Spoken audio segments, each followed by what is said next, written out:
Bueno, Ale Horowitz, gracias por venir.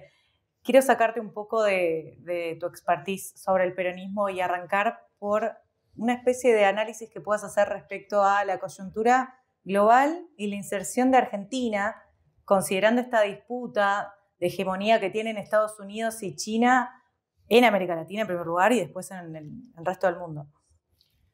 Es un buen punto de partida. El primer asunto que hay que entender es el asunto de nuevo de los signos. Que un presidente de los Estados Unidos forme parte de un piquete obrero de las empresas automotrices lo acerca mucho más a un presidente latinoamericano que a cualquier presidente de la historia política de los Estados Unidos en los últimos 50 años.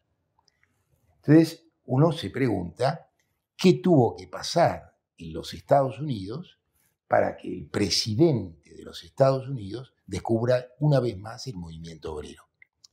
Cuando uno mira la política tradicional norteamericana, uno recuerda que la política demócrata se basaba en tres elementos: en la victoria demócrata en Nueva York, en la victoria demócrata en California y en el respaldo del AFL-CIO al Partido Demócrata. Esto es, el respaldo de los trabajadores sindicalizados. Con estos tres elementos era perfectamente posible ganar la presidencia de los Estados Unidos si votaba determinada cantidad de gente. Es decir, si votaba más del 50% del padrón, el presidente era demócrata. Si votaba menos del 50% del padrón, el presidente era republicano. ¿Por qué? Porque el Partido Republicano tenía un caudal relativamente constante de adhesiones y el Partido Demócrata tenía un caudal fluctuante de adhesiones. Si el Partido Demócrata lograba ampliar la cancha, el resultado de la elección era Obama. Si el partido no lo lograba hacer, pasaba al revés. La primera vez que esto no fue así fue con Donald Trump, que fue un hombre que él amplió la cancha, y al ampliar la cancha dentro del Partido Republicano modificó toda la estructura del Partido Republicano y se adueñó del Partido Republicano a un punto tal que el Partido Republicano tiene una especie de Trump dependencia y sin Trump no puede. Pues bien, el secreto es que Trump le dice al white trash, a los trabajadores blancos desplazados, desocupados, a los que perdieron sus casas, a los que la crisis los empujó al margen, America First. Esto es, primero nosotros, que es la vieja historia de siempre, nada más que dicha en este contexto donde se sienten empujados, porque fíjate, en 1945 los Estados Unidos tenían el 50% del Producto Bruto del mundo. En este momento tienen el 25% del producto. En 1945, los Estados Unidos tenían 9 de cada 10 onzas de oro Troy en Fort Knox. Ahora eso ya no es más así.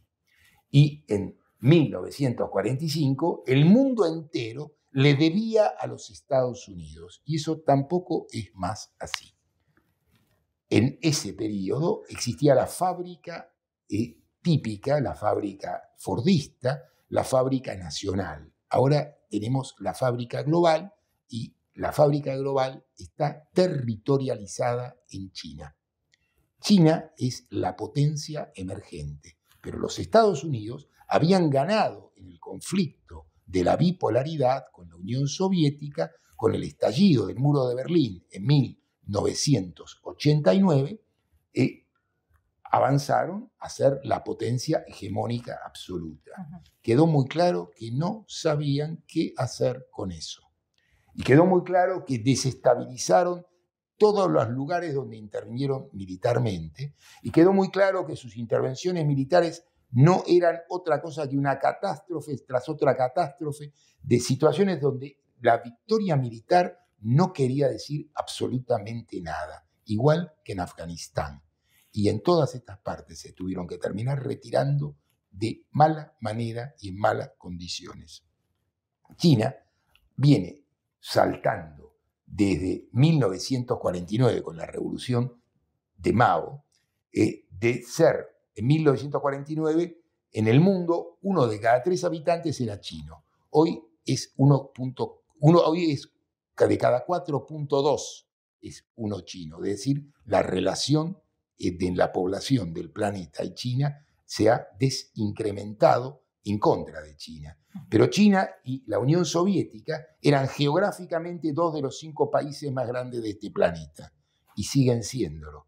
Y China y la Unión Soviética en 1949 no formaban parte del mercado mundial. Y ahora todo el planeta y el mercado mundial son la misma cosa.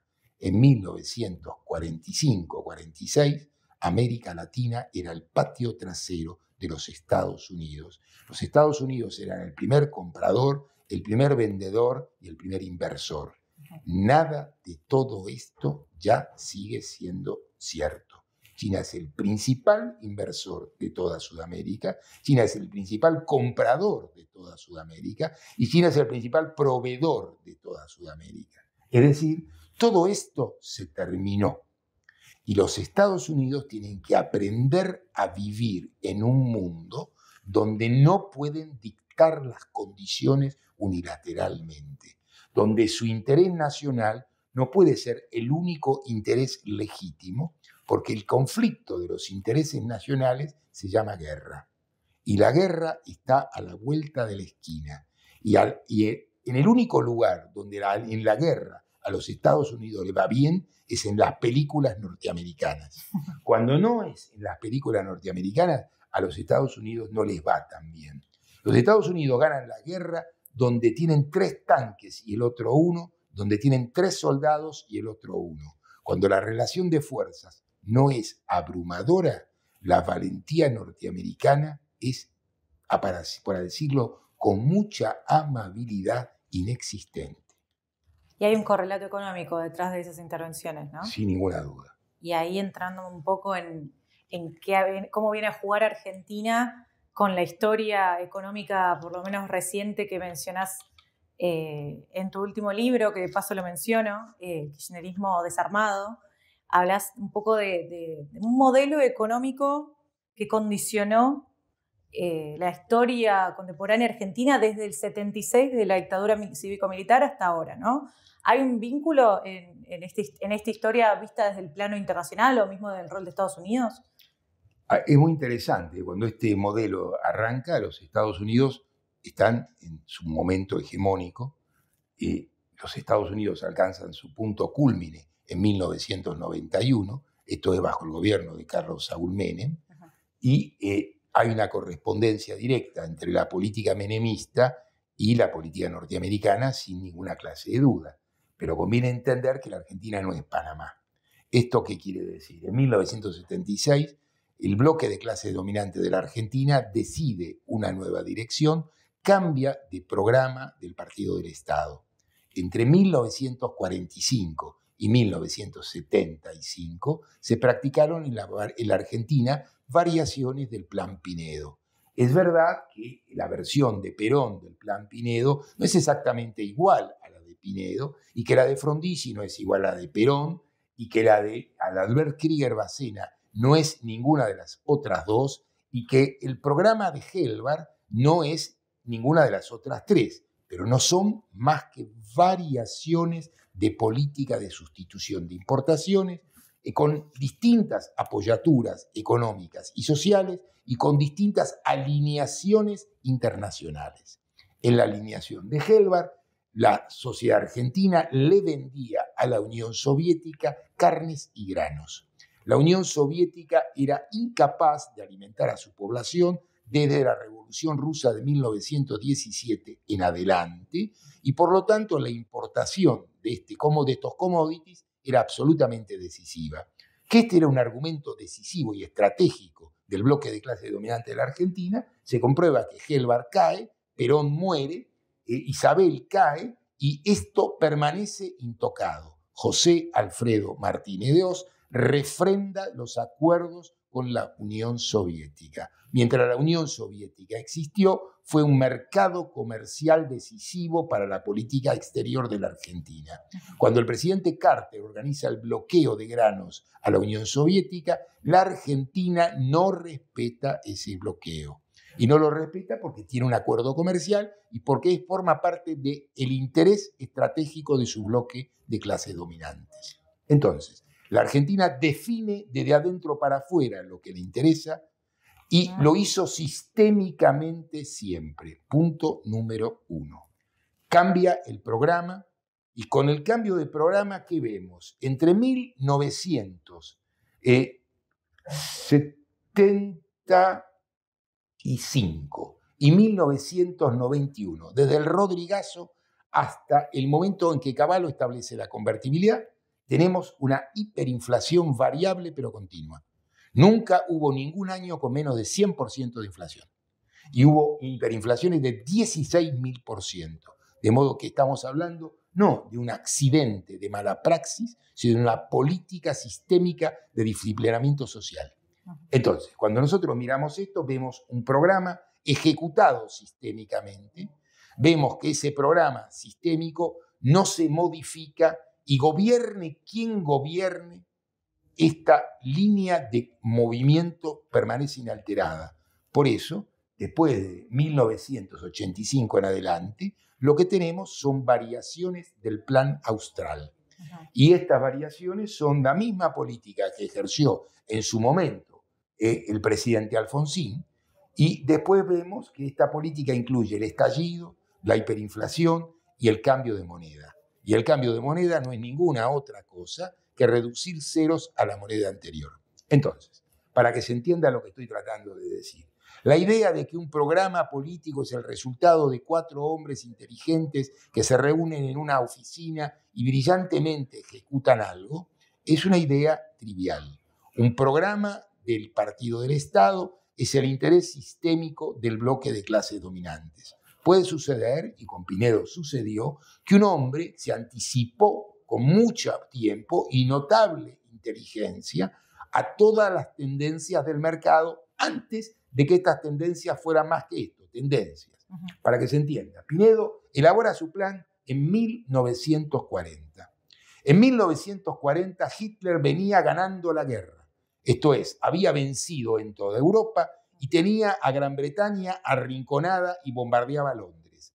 En 1940 la Unión Soviética no había sido invadida. En 1940 los Estados Unidos no habían entrado en guerra. En 1940 el estallido de Pearl Harbor no había sucedido. Sin embargo, Pinedo ya entiende en 1940 que, primero, Hitler va a perder la guerra. Segundo, que los Estados Unidos van a vencer en la guerra. Tercero, que el gran vencedor de la guerra son los Estados Unidos. Cuarto, que la relación entre Gran Bretaña y Estados Unidos va a ser modificada precisamente por este nuevo orden internacional. Quinto, que este nuevo orden internacional supone que la Argentina tiene que coexistir con los Estados Unidos y para que tal cosa suceda, tiene que producirse un acuerdo estratégico entre Brasil y la Argentina. Este punto del Plan Pinedo nunca se llevó a cabo hasta Alfonsín. Y nunca se llevó a cabo porque el Estado Mayor del Ejército brasileño y el Estado Mayor del Ejército argentino pensaban en simultáneo que el principal enemigo de cada uno de ellos era el otro. Por lo tanto, a partir de este razonamiento, la idea de una industria compartida entre los Estados Unidos de Brasil y la Argentina era absolutamente inviable. Y por lo tanto se planteaba la autarquía militar. Y si algo quedó claro después de la Segunda Guerra Mundial en adelante, es que todos los programas de autarquía industrial en el mundo, de derecha o de izquierda, fracasaron sistemáticamente. Fracasó Franco y fracasó Stalin. Y esto lleva un poco a... O sea, esta industrialización o este intento de industrialización se contrapone un poco con este otro modelo, vamos a decirle, de negocios de esta clase dominante que te referís, que tiene que ver un poco con esta política sistemática de endeudamiento y la contracara, ¿no?, la fuga de capitales.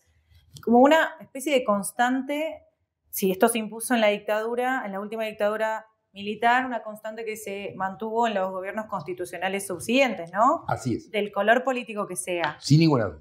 Llegando un poquito más a la actualidad, porque tenemos a Alfonsín, tenemos a Menem, tenemos a los Kirchner después del estallido, ¿no? Pasando por Macri, Cristina.